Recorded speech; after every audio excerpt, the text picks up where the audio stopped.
भगवान का रुक्मिणी जी के साथ विवाह संपन्न हुआ। साक्षात कामदेव का स्वरूप श्री प्रद्युम्न जी का जन्म हुआ। संबरासुर को वरदान था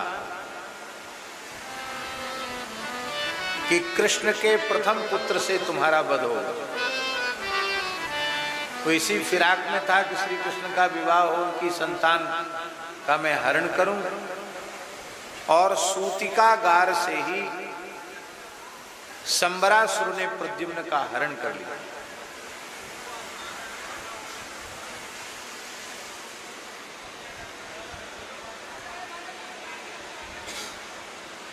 अब एक बात बड़ी विचारणीय है। द्वारिकापुरी है, सर्व समर्थ परब्रह्म परमात्मा भगवान द्वारकाधीश की उपस्थिति है।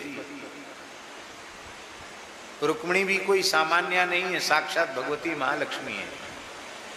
और उनकी उपस्थिति से द्वारिका से, महल से, सूतिकागार से नवजात बालक का अपहरण हो जाना, ये बहुत विचित्र घटना है।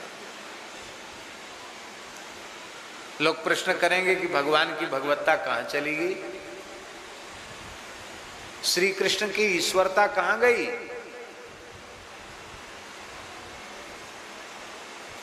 इसका उत्तर क्या है?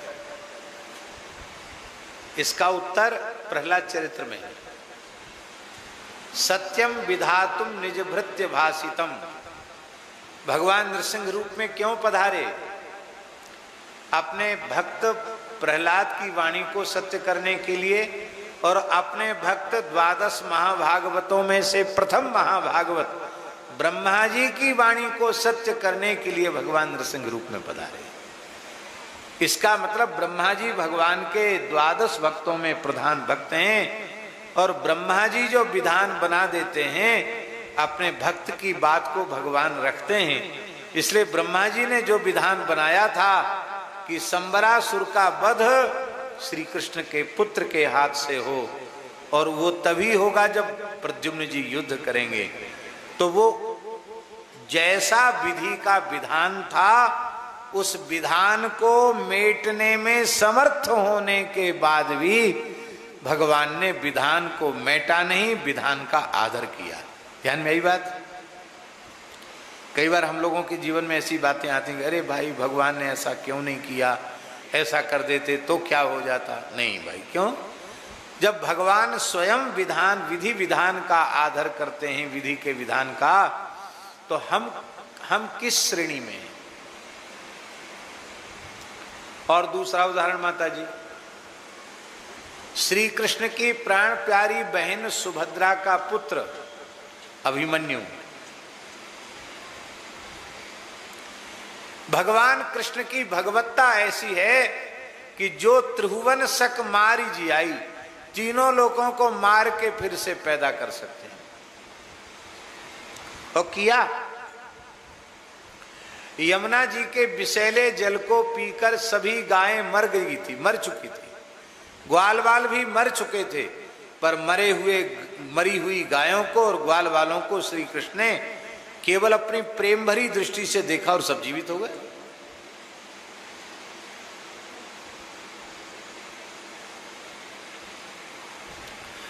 अघासुर के मुख में गए हुए बछड़े और बालक मृत्यु को प्राप्त हो गए थे, फिर जीवित हो गए। ये किसकी इच्छा? भगवान की इच्छा। तो ये आरोप नहीं लगाया सकता भगवान को कुछ करना थोड़ी, भगवान तो संकल्प करते हो सब हो जाता। सुभद्रा रो रही है, भगवान भी रो रहे हैं, नाटकी है ना ये। मामा जी रोएंगे नहीं, भांजा चला जाएगा तो मामा जी भी रो रहे हैं, दाऊ जी भी सब रो रहे हैं, श्री कृष्ण भी रो रहे हैं। अभिमन्यु को जीवित कर सकते थे, जीवित नहीं किया, क्योंकि विधि का विधान ही ऐसा था। इतनी आयु लेकर ही विधाता के यहाँ से अभिमन्यु आया था, और अपना काम करके अपनी यश कीर्ति को बढ़ा करके अभिमन्यु चला गया। महाभारत में लिखा है, जब से सृष्टि उत्पन्न हुई है और जब तक ये सृष्टि रहेगी अभिमन्यु के जैसा पराक्रम न पहले किसी ने किया न आगे कोई कर सकेगा। आप विचार कर सकते हैं 16 वर्ष की आयु में, मात्र 16 वर्ष की आयु में 6 महारथियों के साथ अकेले लड़ना, और फिर न्यायपूर्वक नहीं, एक एक करके महारथी लड़ते तो सबको रणभूमि में सुला देता अभिमन्यु। लेकिन जब उन्होंने देखा कि ये तो एकदम दोपहर के प्रचंड सूर्य के समान इसका तेज है, ये किसी से रुकने वाला नहीं है, तब उन्होंने सोचा भाई न्यायपूर्वक नहीं, इसको तो अधर्म पूर्वक अन्यायपूर्वक ही मारा जा सकता है। और 6 महारथियों ने मिलकर अन्यायपूर्वक अभिमन्यु को मारा। न्यायपूर्वक युद्ध करते तो एक एक मारा जाता अभिमन्यु के हाथ से।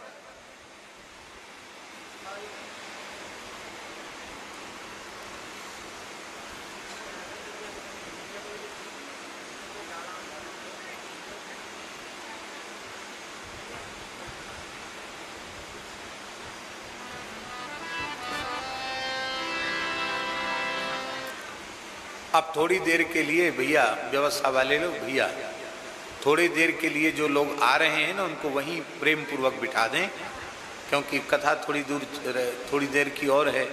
अब आगे बिल्कुल जगह बची नहीं है, वो पीछे भी पूरा भर चुका है। इसलिए उत्तम पक्ष ये है कि जो लोग आते जाएं यहीं से, जो आने जाने का मार्ग है उसी में बिठाते चले जाओ। जो आने जाने का मार्ग है इसी में बैठ जाएं लोग, कोई बात नहीं। कथा के बाद फिर क्रमशः आ जाएंगे, कोई बात नहीं।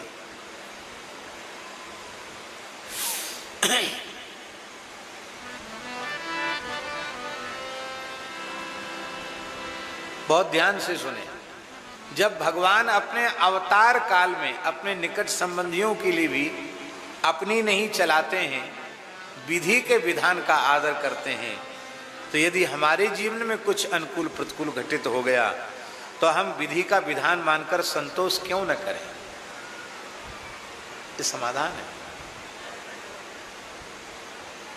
अनुकूल प्रतिकूल प्रत्येक परिस्थिति में, अनुकूल परिस्थिति में तो हमने कृपा का चिंतन किया, और प्रतिकूल परिस्थिति में भगवान में हमको दोष दिख रहे हैं, तो हमारी भक्ति पाखंड है, पाखंड।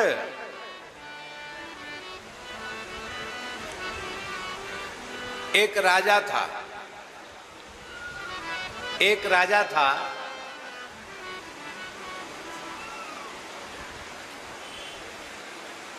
उसका एक सेवक था, बहुत स्वामी भक्त था। एक दिन राजा शिकार खेलने गया, थक गया,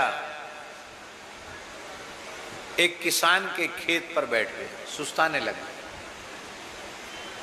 किसान ने, राजा साहब आए हैं तो बड़े प्रेम से अपने खेत से कुछ ककड़ी तोड़ी। ककड़ी जानते हैं ना, क्या बोलते हैं हिमाचल में? ककड़ी बोलते हैं ना, खीरा ककड़ी वो खेत से तोड़ी और पानी से धो के राजा साहब को प्रस्तुत की। अब उसमें किसान की कोई कमी नहीं थी। कोई खीरा कड़वा होता, बहुत ज्यादा कड़वा होता, ककड़ी कोई ककड़ी बहुत कड़वी होती है।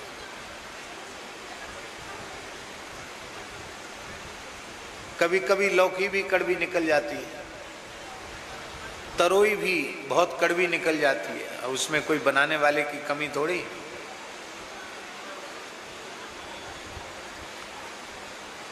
तो राजा के हाथ ककड़ी लगी और राजा ने जैसे ही एक ग्रास खाया तो बहुत ज्यादा कड़वी थी, थूक दिया। ऐसे तोड़ के टुकड़ा खाया था, कड़वी लगी तो मुंह से थूक दिया, कुल्ला कर दिया। और जो बची हुई ककड़ी कड़वी अपने सेवक के हाथ में दे दी। सेवक ने बड़े प्रेम से उस ककड़ी को लिया और बिना नाक मुंह सिकोड़े पूरी ककड़ी खा गया। तो राजा को बड़ा आश्चर्य हुआ कि मैं तो एक ग्रास मुंह में नहीं ले पाया, थूकना पड़ा, कुल्ला करना पड़ा, इलायची लेनी पड़ी, और ये कैसा विचित्र आदमी, इसको कड़वा नहीं लगा। तो राजा ने कहा, सेवक आज्ञा करें। महाराज आज्ञा करें। बोले, तुम्हें कड़वा लगता नहीं है कि ककड़ी कड़वी नहीं थी? बात क्या है, कैसे खा गए थे? उसने कहा, महाराज कड़वा मीठा तो सबको लगता है, हमको कड़वा भी लगता है। तो फिर कड़वा लगता है, फिर तुम कैसे खा गए इतनी बड़ी ककड़ी? तो उस गुलाम ने हाथ जोड़कर कहा सेवक ने कि सरकार, मैंने यही भाव लेकर ककड़ी खाई कि मेरा मालिक, मेरा राजा कितना दयालु है। केवल मेरा ही नहीं, अपनी संपूर्ण प्रजा का पुत्र से अधिक स्नेह देकर पालन करता है, और मेरे ऊपर तो अपना पूरा प्यार लुटाता है। जो रोज ही मुझे तरह तरह की मिठाइयाँ खाने को देता है, कभी वह कड़वी ककड़ी भी दे दे तो जिस स्वाद से मैं मिठाई खाता हूँ, उसे स्वाद से मुझे कड़वी ककड़ी भी खानी।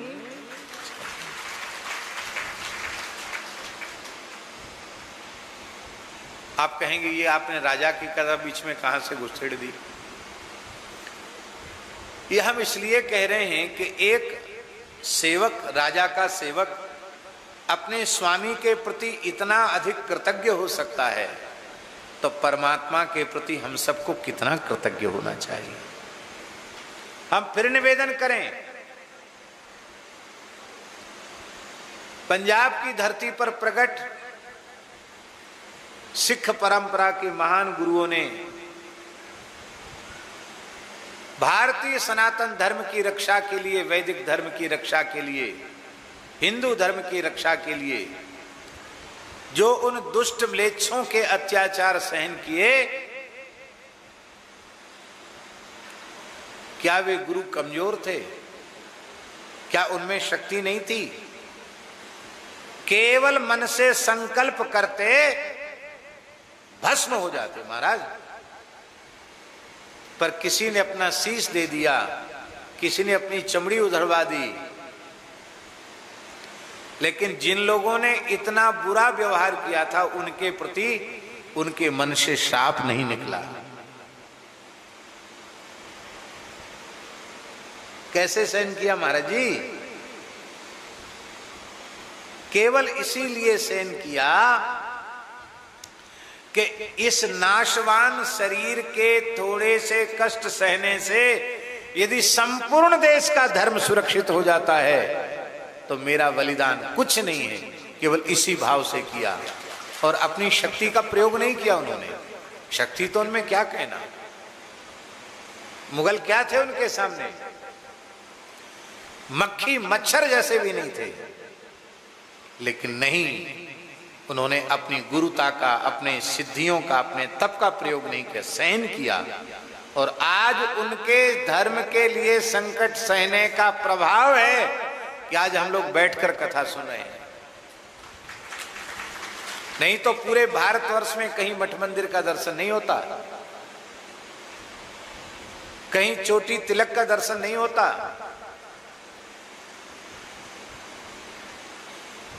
ये बहुत बड़ा उपकार है। तो भगवान विधि के विधान का आदर करते हैं, क्योंकि विधाता भी ब्रह्मा जी के ही बनाए हुए हैं। और विधाता जो कुछ विधान जीव के साथ करते हैं वह उसके कर्म के अनुरूप ही विधान करते हैं, और उस कर्म विधान का आदर परमात्मा भी करता है। इसलिए भगवान ने कुछ नहीं किया। जानते थे, लेकिन सब रोए गाए, भगवान चुपचाप बैठ कर कुछ बोले नहीं। संबरासुर ने प्रद्युम्न जी को समुद्र में फेंक दिया, पर ये साक्षात भगवान प्रद्युम्न है। चतुर्व्यूह में तृतीय हैं, तुरीय ब्रह्म है वासुदेव तत्व, दूसरे हैं संकर्षण तत्व, और तीसरे हैं प्रद्युम्न तत्व। और चतुर्थ है अनिरुद्ध तत्व, ये चतुर्व्यूह है। भला साक्षात भगवान है प्रद्युम्न जी, उनका क्या अनिष्ट हो सकता था? समुद्र में पटक देने से भी उनकी मृत्यु नहीं हुई। एक बड़ी मछली ने उनको निगल लिया और मछुआरों ने उस बड़ी मछली को पकड़ा और मछली को संबरासुर के दरबार में मछुआरों ने भेंट किया। संबरासुर ने उसको रसोई घर में भेज दिया। ये भागवत जी में लिखा है, संबरासुर ने उसको रसोई घर में भेज दिया।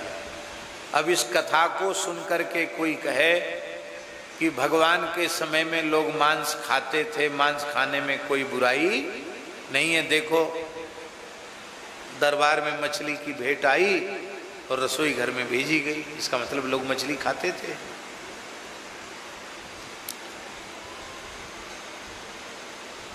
पुराणों की कई कथाओं को कह सुनकर के इसी प्रकार का लोग विचार रखते हैं, पर वो यह भूल जाते हैं कि भेंट करने वाला कौन है और भेंट लेने वाला कौन है और किसके रसोई घर में मछली जा रही है।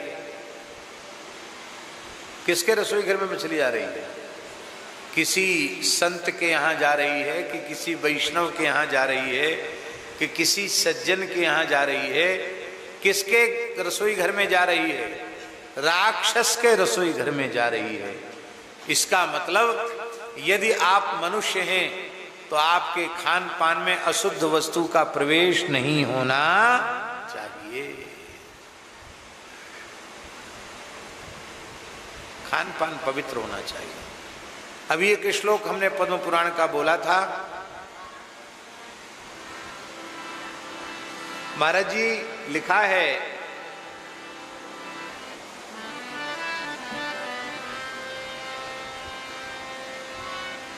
बहुत सुंदर बात है।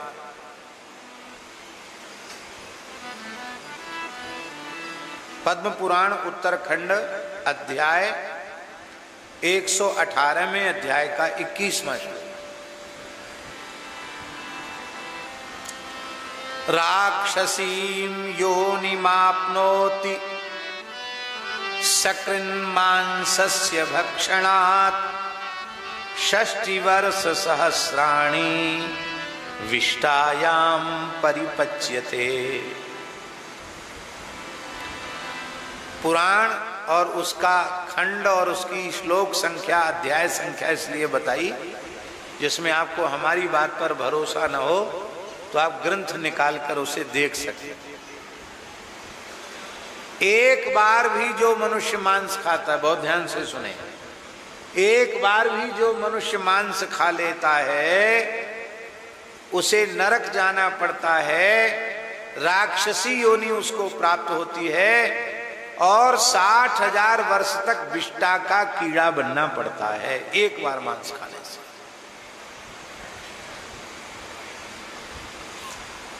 अब एक बात और सुन लीजिए। बहुत से लोग कहते हैं कि क्षत्रियों को तो मांस खाना चाहिए, क्षत्रियों में मांस खाने की परंपरा पुरानी है। ऐसा बहुत से लोग आजकल के विचारक कहते हैं। हम बहुत पीछे नहीं जा रहे हैं, बहुत निकट की बात बोल रहे हैं आपको।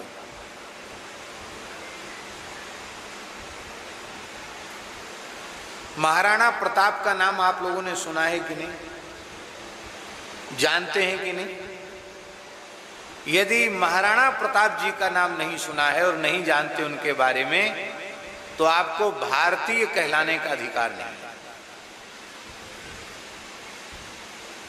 वह महाराणा प्रताप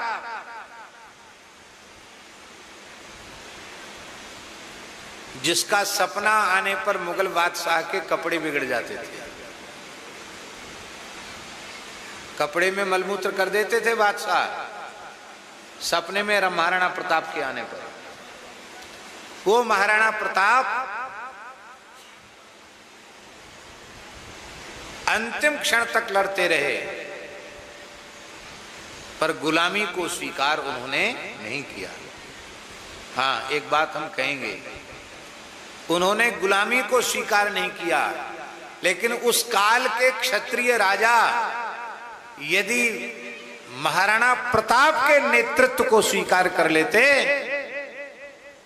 तो देश में जो जो घटनाएं भयंकर घटी वे सब न घटती और गुलामी की समाप्ति उसी समय हो जाती। लेकिन सब आपसी मतभेद में बटे हुए थे, अपनी शक्ति को केवल एक दूसरे को नीचा दिखाने में ही प्रयोग कर रहे थे।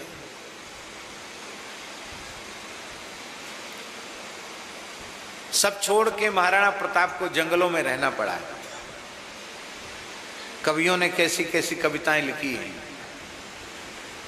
जंगली बिलाव महाराणा प्रताप के छोटे छोटे बच्चों की जो रोटी थी उसको जंगली बिलाव ले गया। और वो रोटी किसकी रोटी थी? बोलो, हैं? किसकी रोटी थी? घास की रोटी थी, आटे की रोटी नहीं थी। और उस घास की रोटी को भी जंगली बिलाव ले गया। और महाराणा प्रताप के छोटे बच्चे रो रहे हैं भूख के मारे। महाराणा प्रताप की आंख में पानी आ जाता है, लेकिन फिर भी वे कहते हैं हम अकबर से संधि नहीं करेंगे। अब हम आपसे पूछ रहे हैं कि क्षत्रिय मांस खाते होते तो महाराणा प्रताप जंगल में थे, शिकार करके मांस क्यों नहीं खाया उन्होंने? अपने बच्चों को घास की रोटियां क्यों खिलाई? आप उत्तर देंगे?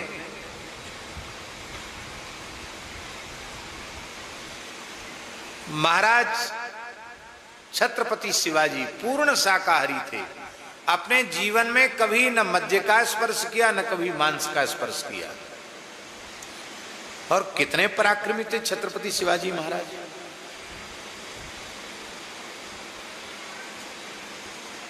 विकट से विकट परिस्थिति आने पर माताजी उन्होंने अशुद्ध वस्तु मुख में नहीं दी।